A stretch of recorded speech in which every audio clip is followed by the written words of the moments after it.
biasa ya. Terima kasih. Saya bahagia sekali bisa berada di kampus Universitas Terbuka. Dengan mahasiswa yang di luar dugaan saya, ternyata generasi muda semua ini kelihatannya ya. Termasuk yang di depan. Kita berikan aplaus yang meriah untuk Universitas Terbuka.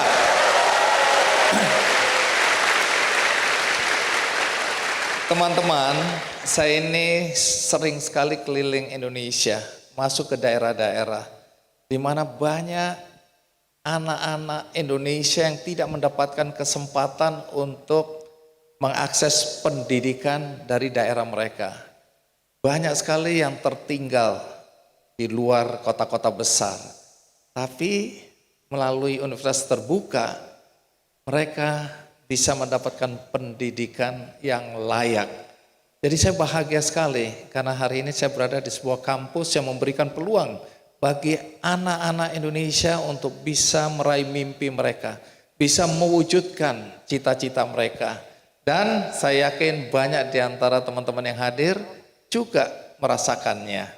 Nah, untuk itu teman-teman, saya ingin menghadirkan dua alumnus kampus UT ini karena mereka punya cerita yang sebagian besar mungkin sama dengan teman-teman yang ada di sini, tapi mereka mewakili cerita-cerita menurut saya heroik yang ada di antara mahasiswa UT.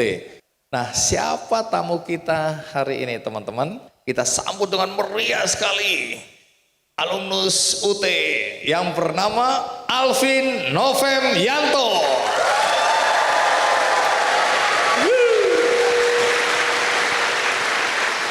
Alvin, terima kasih. Penasaran mau dengarkan cerita tentang Alvin? Penasaran? Penasaran? Oke, baik, silakan duduk Alvin. Alvin, pertama tentu teman-teman yang belum mengenal kamu ingin tahu kamu ini aslinya dari mana? Saya berasal dari Sragen, Jawa Tengah. Jadi kalau umur berapa sekarang umur? Umurnya alhamdulillah masih muda, yaitu 24 tahun. 24. Kamu lulus tahun? Kalau dari UT 2022. Baik, 22 tahun lulus. Ya, benar. S1. S1.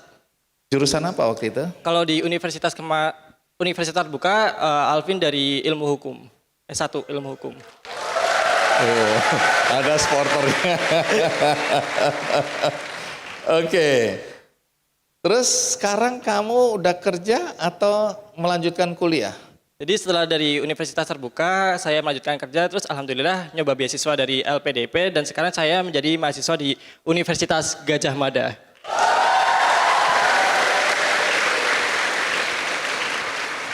Jurusan apa? Untuk jurusan masih sama, yaitu Magister Hukum Bisnis dan Kenegaraan. Ini menyemangati diri sendiri ya. Satu hari aku akan menuju ke sana juga bagi yang belum. Baik, tapi aku lihat kamu punya prestasi yang banyak sekali nih ya. Lulusan S1 terbaik di UT. Alhamdulillah. Betul? Ya. Jadi IP kamu berapa dulu? Alvin alhamdulillah lulus dari Universitas Terbuka dengan IPK 3,98.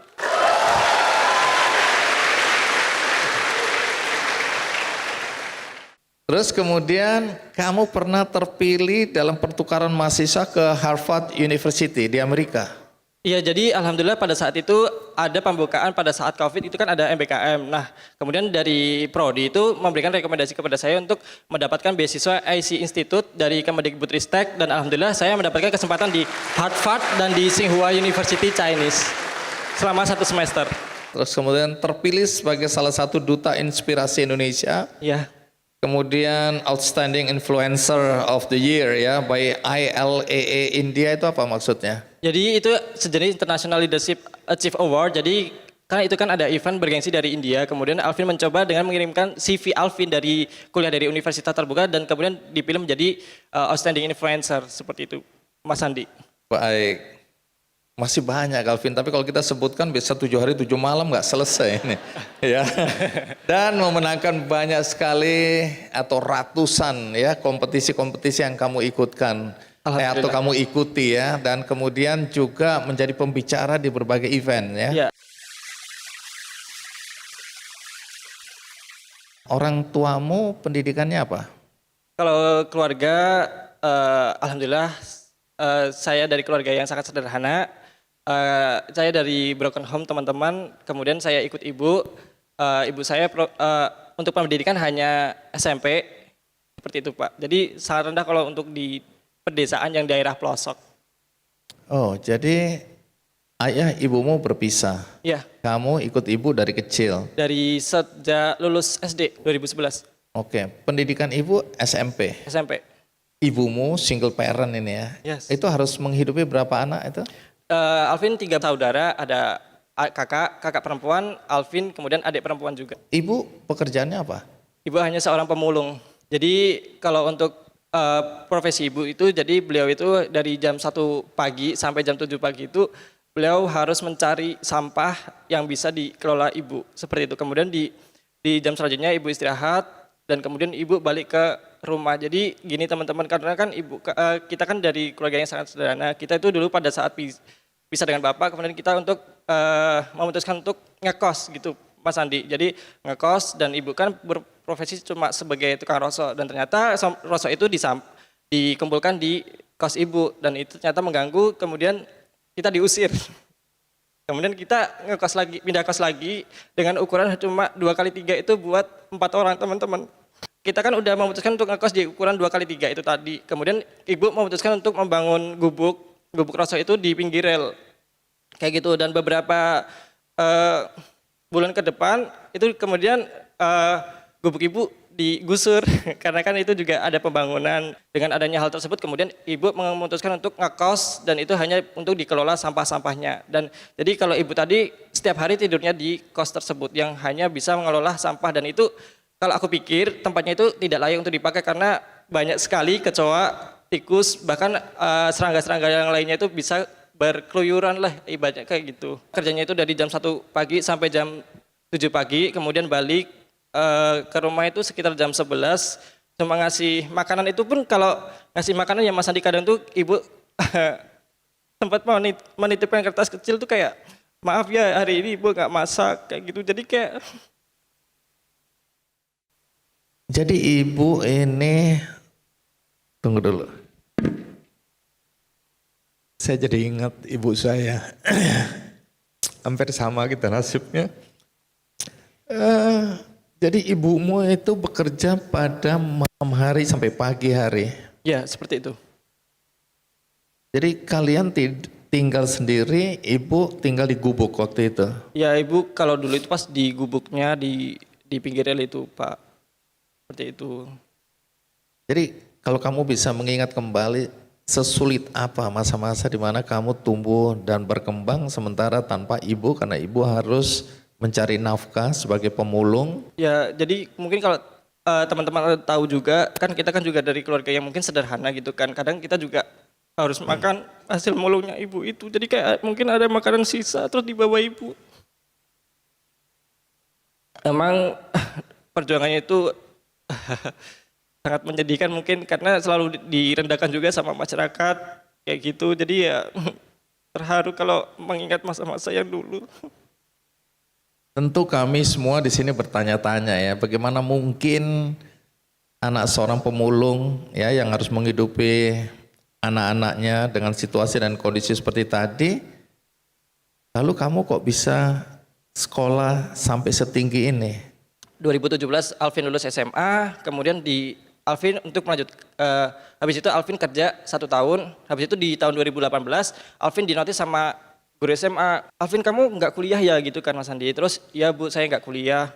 Kok kamu nggak kuliah gimana sih, kan kamu pinter gitu kan. Ya udah deh, habis itu saya dipanggil sama guru SMA aku dan ternyata di SMA itu dapat surat undangan kalau di UT itu pembukaan beasiswa bidik misi. Dan itu kan prodinya yaitu hukum gitu, dan ternyata Alvin bisa bergabung di universitas dengan prodi ilmu hukum tadi seperti itu. Jadi dapat beasiswa. Beasiswa bidik misi dari Kemendikbud. Yang juga perlu diapresiasi adalah ibu gurumu ya. Siapa nama ibu gurumu? Nama ibu guruku Bu Suranti. Masih ada sampai hari ini? Masih ada dan beliau selalu support Alvin untuk seterusnya, Pak. Seperti itu. Baik, jadi kalau Bu Suratin ini nonton acara ini, terima kasih. Karena kalau tidak karena gurumu itu, mungkin kamu sampai hari ini entah di mana ya. Ya mungkin bakal menjadi seorang anak pemulung yang selalu kerja sih teman-teman. Baik, jadi kita berikan aplaus untuk Ibu Guru yang luar biasa ya. Alvin, sekarang dari perspektif Alvin ya, nggak malu punya ibu pemulung? Tidak, karena beliau adalah wanita cantik yang membangun kekuatan dari masalah, tumbuh kuat dengan doa, dan tersenyum selalu dalam tekanan. Seperti itu.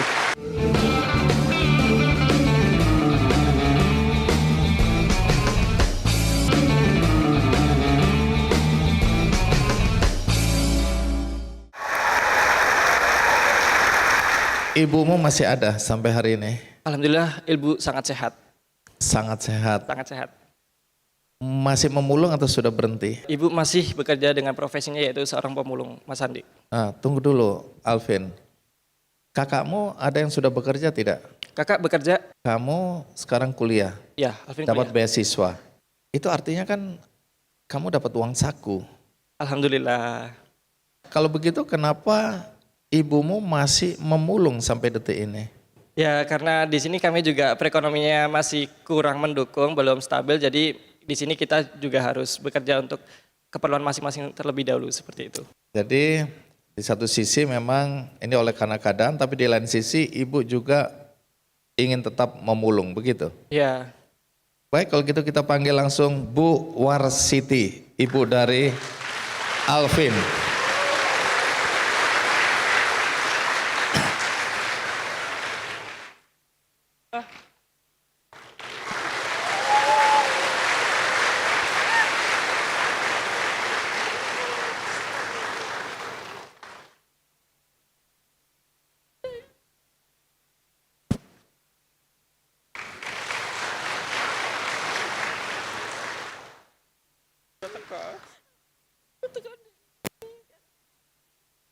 Aku dicempet Mbak Vi.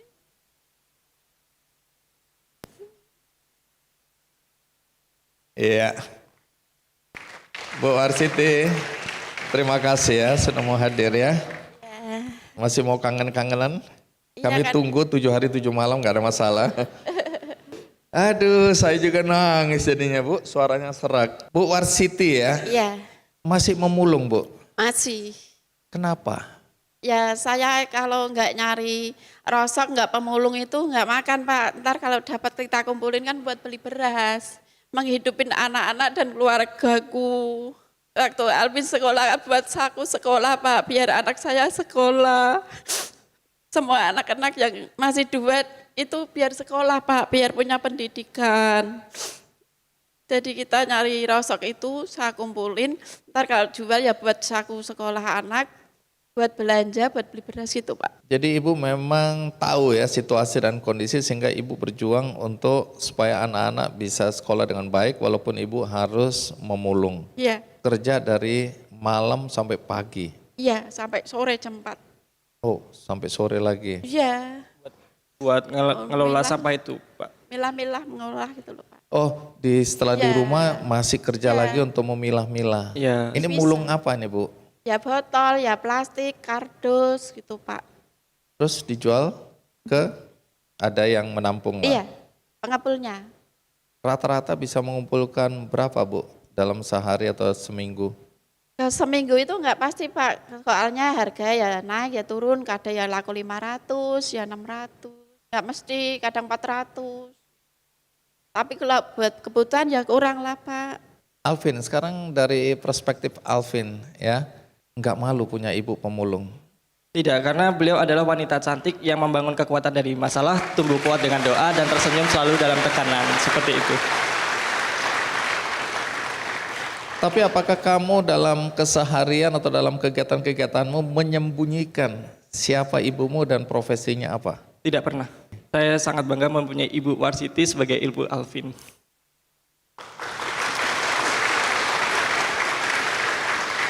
Apa yang kamu kagumi dari ibumu? Karena beliau selalu memberikan yang terbaik untuk anak-anaknya, jadi rintihan dan keringat beliau itu adalah semangat hidupku. Seperti itu, Mas Andi. Baik.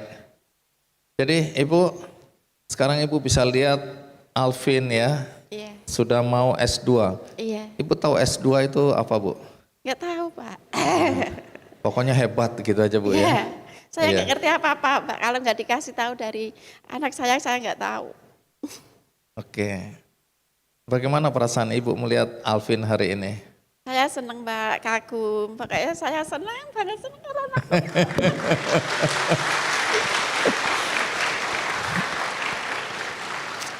Baik. Apa doa Ibu untuk Alvin?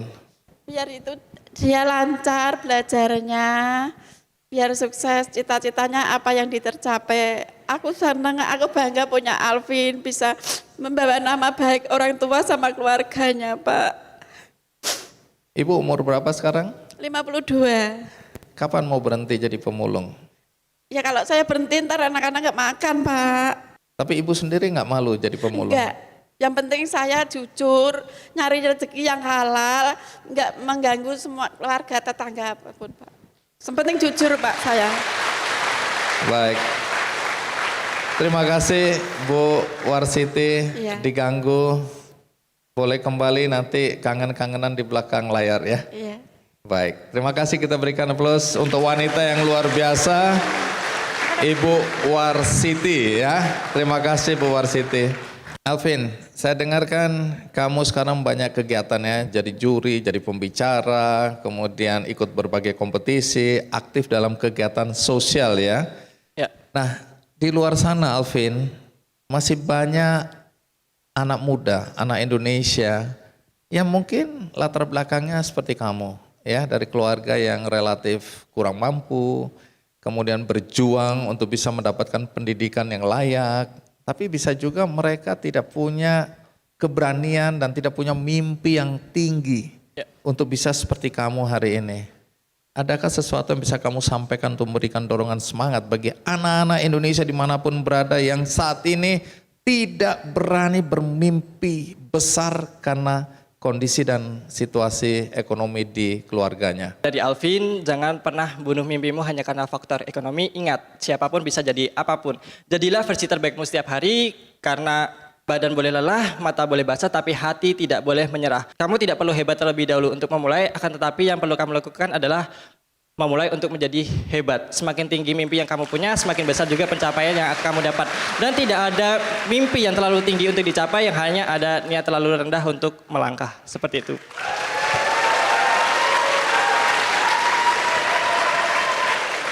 Boleh ngasih pesan satu lagi nggak? Oh, boleh. Oke, jadi Berdiri sini, kamu di tengah sini. Oke, kalau pesan dari Alvin buat teman-teman mahasiswa UT, bukan di mana kita sekolah atau kuliah, tapi di mana kita bisa mencari hikmah dan berkah. Bukan karena gengsi atau mencari sensasi, tapi galilah potensi untuk meningkatkan prestasi. Seperti itu. Baik, sekali lagi kita berikan aplaus untuk Alvin. Terima kasih Alvin. Makasih, Mas Andi. Tetap di sini dulu. Setelah ini saya mengundang juga lulusan UT, tapi ini lulusan Korea.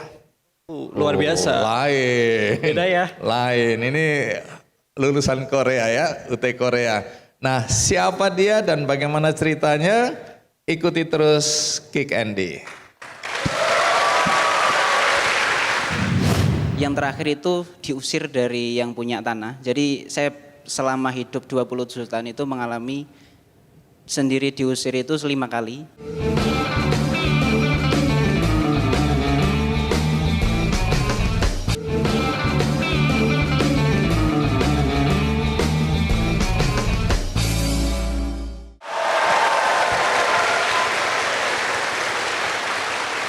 Ya, tadi kita sudah dengar cerita tentang Alvin ya. Bagaimana perjuangan dia, bagaimana perjuangan ibunya sebagai orang tua tunggal. Dan berikutnya ada cerita menarik juga mengenai alumnus UT. Namanya siapa? Namanya Adi Latif Masudi.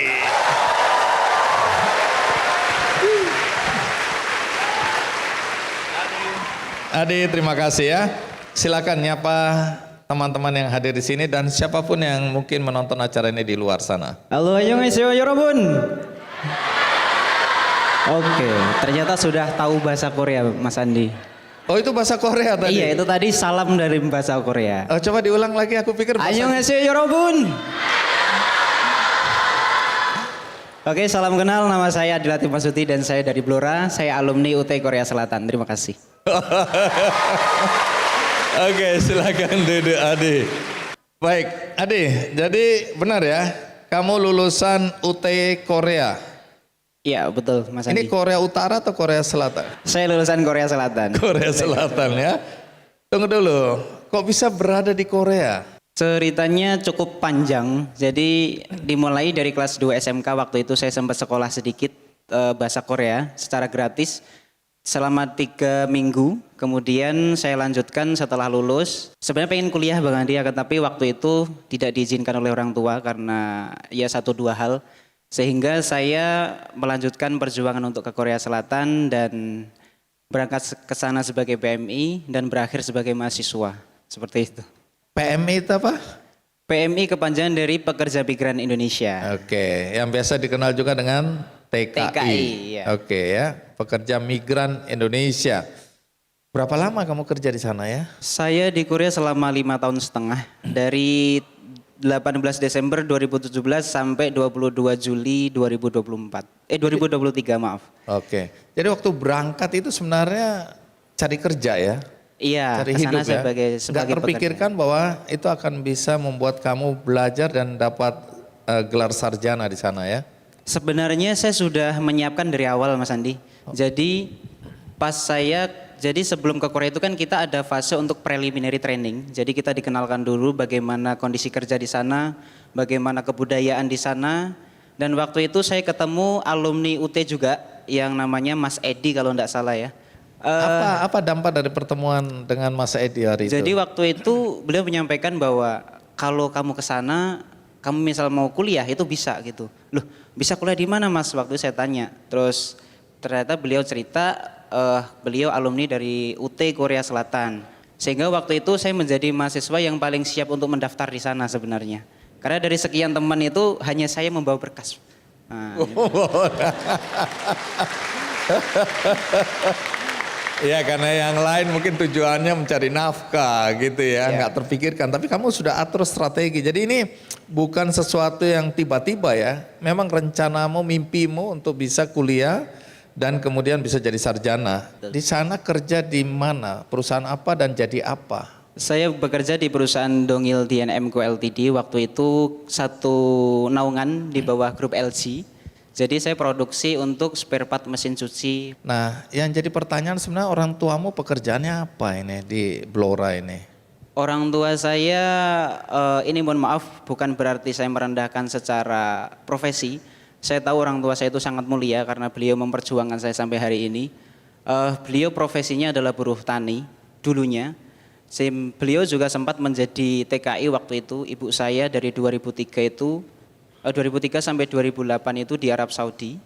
Bapak? Bapak waktu itu ibu pulang, kemudian saya SMP kelas 2 waktu itu, Bapak ganti yang ke Malaysia. Jadi bagaimana kehidupanmu di masa kecil dan secara ekonomi bagaimana? Jadi waktu itu bisa dikatakan cukup sulit karena sampai 2017 itu kami masih numpang di tanah orang untuk tanah. Kemudian rumah itu hasil swadaya masyarakat waktu itu. Yang terakhir itu diusir dari yang punya tanah. Jadi saya selama hidup 27 tahun itu mengalami sendiri diusir itu 5 kali. Jadi pindah di satu tempat. Yang pertama itu paling parah Mas Andi. Jadi orang tua itu karena memang kurang berada. Jadi kita itu numpang di tempat orang. Dan kita tempat tinggalnya waktu itu kalau di rumah Jawa itu kan biasanya antar genting itu kan ada talang itu ya. Ada talang air dan kita posisi kamarnya di situ, satu petak kecil itu. Kalau hujan itu parahnya bocor gitu kan, dan itu belakang sudah kandang sapi. Lah saya paling ingat betul ya waktu itu hujan deras gitu kan, terus bocor. Ya kita beri semangat lah.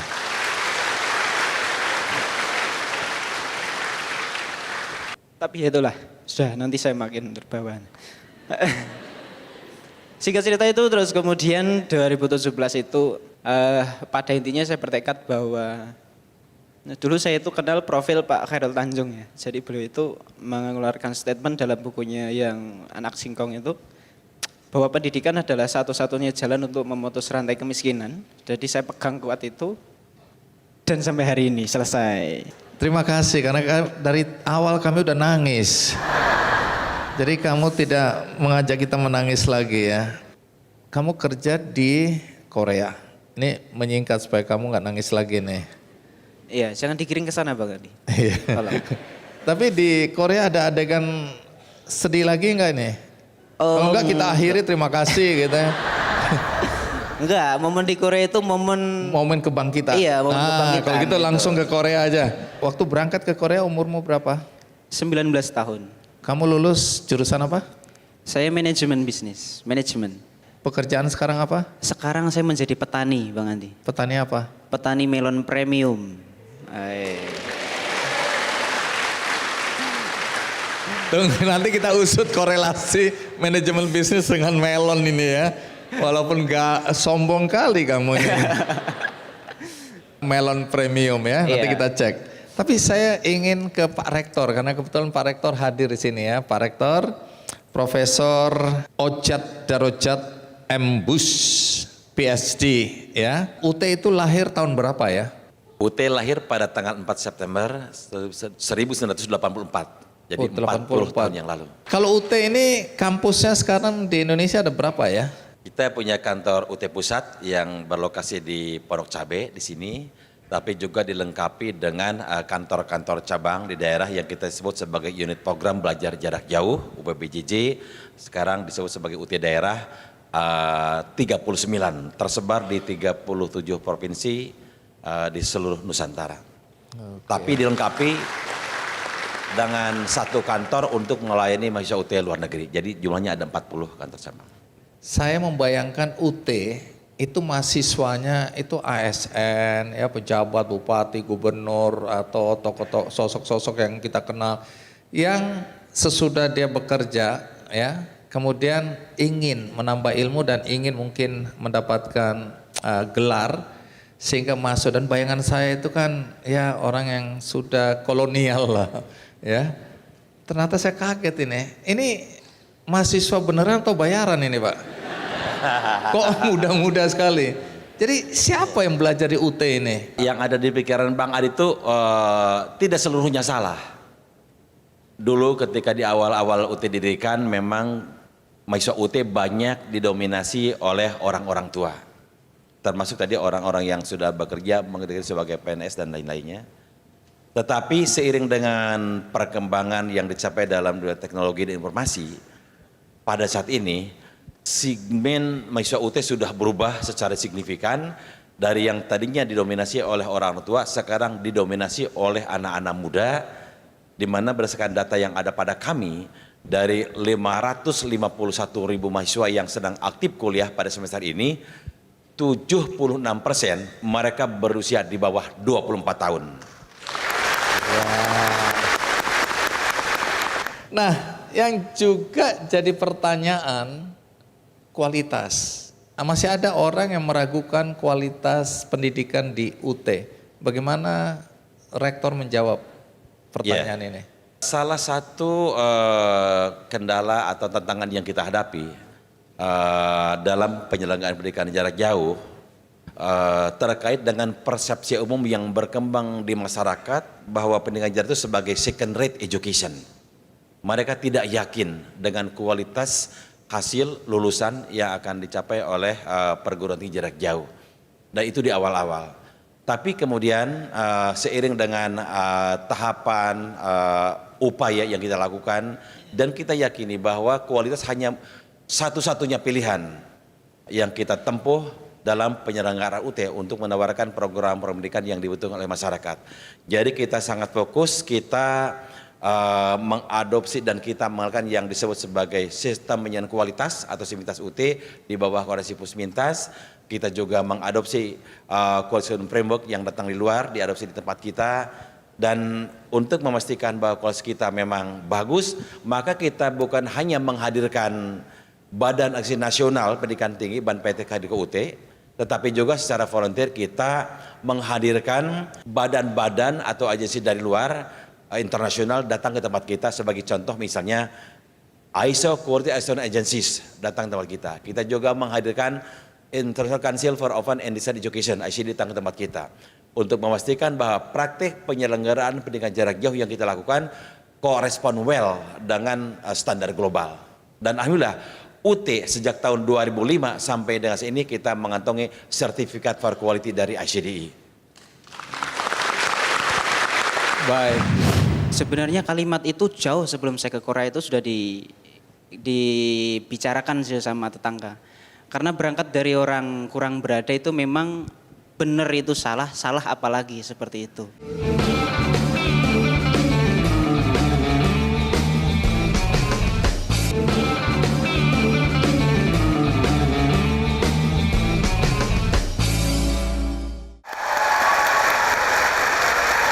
Kembali ke Ade. Ade, jadi bagaimana ceritanya sampai kamu akhirnya jadi mahasiswa UT di Korea Selatan? Jadi waktu itu sesampainya saya di Korea Selatan, saya langsung searching di mana lokasi belajarnya, terus siapa saja yang terlibat di dalamnya.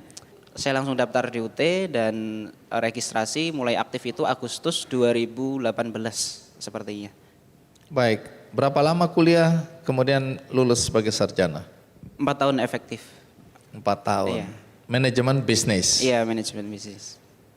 Terus kemudian kamu memilih pulang kampung. Kenapa pulang kampung? Kenapa nggak melanjutkan bekerja di sana? Saya itu dari dulu karena memang merasakan merangkak dari bawah, kemudian mencari informasi yang sedemikian susah di desa. Saya itu punya misi pribadi bahwa kemanapun kaki saya berpijak, maka saya harus kembali ke desa. Jadi kenapa ada pemikiran seperti itu? saya itu kepikiran tentang 5 hal. Jadi setiap kehadiran saya harus memberi manfaat, terus memutus tali kemiskinan, memutus minimnya pendidikan, menguatkan mental kepemimpinan, 5 melahirkan dan menjadi generasi pembawa perubahan. Itu 5 prinsip yang saya bawa sampai hari ini. Hebat kali anak desa ini ya. Iya. Akhirnya bisnis melon. Melon. Pertanian melon. Iya. Bagaimana ceritanya?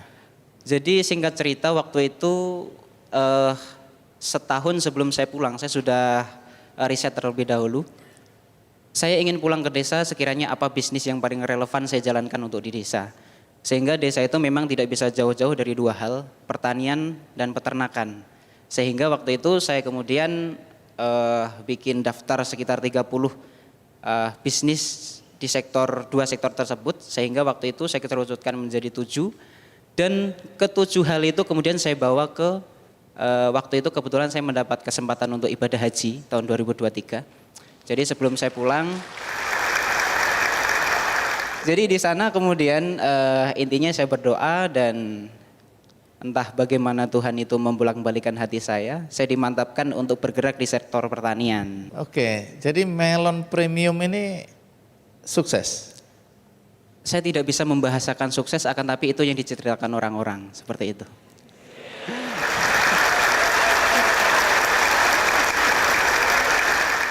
Tapi apa kata orang-orang desa ketika lihat lah ini sekolah tinggi-tinggi sarjana, wah namanya juga manajemen bisnis, ujung-ujungnya jadi petani. Bagaimana reaksi masyarakat dan orang tuamu? Sebenarnya kalimat itu jauh sebelum saya ke Korea itu sudah dibicarakan sama tetangga. Karena berangkat dari orang kurang berada itu memang benar itu salah, salah apalagi seperti itu. Jadi waktu itu karena ini mohon maaf bukan bermaksud saya sombong. Dari tadi kamu sebenarnya udah sombong gitu. Iya, tapi ya udah kita ikhlaskan aja. Jadi saya di desa itu udah terkenal pinter gitu ya.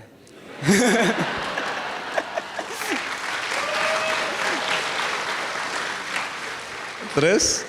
Jadi karena udah terkenal pinter itu judgement itu udah muncul di ibu-ibu yang memang agak berseberangan dengan orang tua saya. Ah itu pinter-pinter juga gitu juga paling toh nanti seperti orang tuanya seperti itu kan. Dan sama ketika saya pulang dari Korea dengan meskipun dengan gelar sarjana dan lain sebagainya, ada saja yang diomongkan gitu. Kita susah diomongin, kaya diomongin. Oh maaf bukan kaya, maksudnya sedikit berada lah hari ini itu. Itu diomongin juga gitu. Jadi mulai tambah sombong gitu kan. Ini mulai diomong juga, ini ngapain sekolah tinggi-tinggi sampai luar negeri pulang cuma jadi petani seperti itu. Jadi apa mimpi yang ingin kamu wujudkan ke depan? Mimpi terbesar saya adalah karena saya ada di desa perbatasan Bang Andi. Misi utama saya mendirikan kebun di Girly Farm itu lebih tepatnya di desa Sumberjo itu kan memang kita itu desa perbatasan. Jadi saya pengen itu desa-desa perbatasan itu lebih diperhatikan oleh pemerintah sebenarnya. Karena potensi itu sebenarnya ada di mana-mana. Desa sebenarnya punya potensi yang sama. Girly Farm itu lahir 2023. Girly Farm ini punyamu itu? Iya, perusahaan saya namanya Girly Farm Indonesia. Jadi Girly Farm itu lahir 2023. Sebelum 2023 itu sudah ada kebun durian, kebun kelengkeng, dan lain sebagainya. Potensi petik buah itu luar biasa banyak. Akan tapi karena tidak ada yang menggarap, lesu kan pasar untuk arah ke sana. Tapi barokahnya dengan ada Girly Farm Indonesia hari ini, setiap kita panen pasti ada saja orang yang berkunjung. Karena kita full jual di tempat. Orang datang petik, timbang, bayar uangnya untuk saya, seperti itu. Agrowisata lah ya. Ya. Jadi desanya hidup.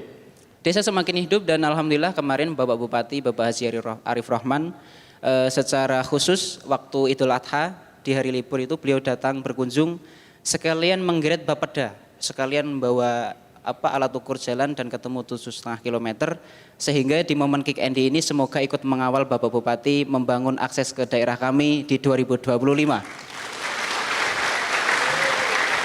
Ya. Terakhir kamu boleh berdiri, tugasmu sama seperti Alvin.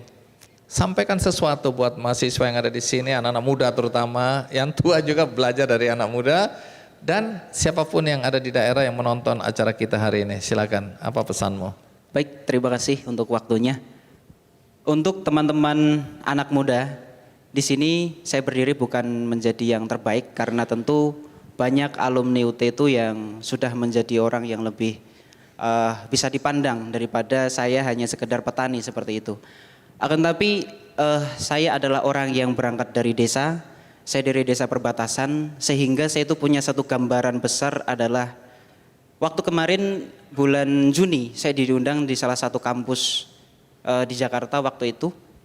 Saya diminta untuk mempresentasikan terkait potensi pertanian. Sehingga waktu itu karena itu di lingkungan kampus, saya akhirnya searching berapa data kelulusan sarjana di Indonesia. Ya kan, waktu itu ada sekitar 1,1 sekian juta sarjana yang masih menganggur. Seperti itu. Itu data dari Badan Pusat Statistik ya, saya bacanya. Mungkin nanti kalau salah bisa dikoreksi. Saya berangkat dari desa sehingga saya juga searching berapa jumlah desa di Indonesia. Dan kurang lebih ada sekitar 83.000 sekian desa di seluruh Indonesia. Dari 1,1 sekian juta sarjana yang menganggur, 830 sekian ribunya adalah sarjana reguler ya, bukan vokasi ya. Jadi kita kuliah lulus itu ada 830.000. Jika 830.000 ini dibagi di 83.000 desa, berarti per desa itu ada 10 sarjana yang siap bekerja di sana. Saya adalah produk UT dan saya adalah seorang sarjana manajemen dan saya pulang ke desa. Girly Farm hari ini jika kita berbicara UMR Karawang, UMR Jakarta, saya bisa pastikan omset kami di atas itu. Jika kita berkalkulasi secara kasat mata saja di angka 100 juta per tahun, itu dari satu orang sarjana.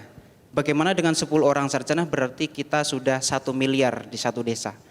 1 miliar dikali 83.000 sudah berapa triliun terkumpul. Kalau 83 triliun berputar di desa-desa, berapa ekonomi rakyat yang tertunjang? Ekonomi Indonesia sangat cocok dengan ekonomi kerakyatan. Saya kemarin diundang ke pendopo kabupaten, dengan lantang saya ngomong, jangan pernah desa dipandang sebelah mata, karena negara tidak akan berdiri tanpa adanya desa. Makanya teman-teman jangan pernah takut untuk pulang ke desa. Saya menunggu perjuangan teman-teman untuk menyusul perjuangan saya. Terima kasih.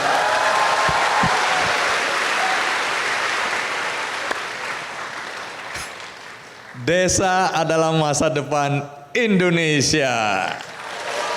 Baik, terima kasih Adi. Bagi teman-teman yang tidak bisa mengikuti episode tadi dari awal, jangan khawatir karena bisa nonton acara atau tayangan ulangnya di metrotvnews.com. Juga ada cuplikannya di channel YouTube Kick Andy Show. Dan bagi Anda yang ingin berbuat baik tapi tidak tahu harus berbuat apa dan kepada siapa, maka saya hanya ingin menceritakan satu kisah tentang Muhammad Ian Ramadan. Jadi dia ini seorang pemuda tunanetra di desa Lerotatari, Donggala, Sulawesi Tengah yang ingin melanjutkan kuliahnya. Jadi walaupun dia tunanetra, dia ingin terus menambah pendidikan. Saat ini dia sekolah di kelas 3 sekolah luar biasa. Setelah tamat nanti Ian ingin melanjutkan pendidikannya untuk kuliah. Dan dia ingin sekali bisa diterima di Universitas Negeri Makassar jurusan pendidikan luar biasa. Karena memang kampus ini menerima mahasiswa penyandang disabilitas tunanetra juga ya. Cita-citanya ya sederhana, untuk memberdayakan dirinya menjadi guru di sekolah luar biasa. Nah, bagi Anda yang ingin membantu Ian karena orang tuanya adalah buruh tani dan ibunya penjual kue yang tentu saja tidak mampu untuk menyekolahkan anaknya, membiayai sekolah anaknya sampai ke universitas, maka ada kesempatan Anda untuk membantu Ian.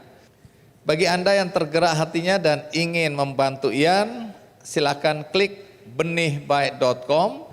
Di situ ada penggalangan dana untuk Ian dengan judul Wujudkan Impian Ian, seorang pemuda tunanetra penuh prestasi yang ingin melanjutkan kuliah. Akhirnya semoga episode kali ini memberikan inspirasi bagi kita semua. Sampai jumpa.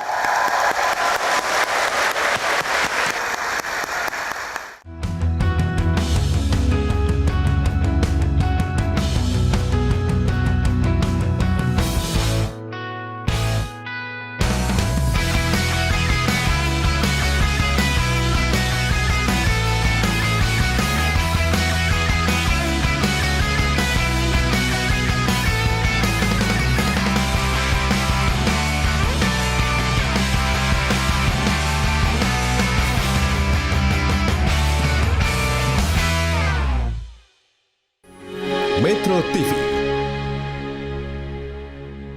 Jelajahi cara baru mendapatkan informasi. Download Metro TV Extend sekarang.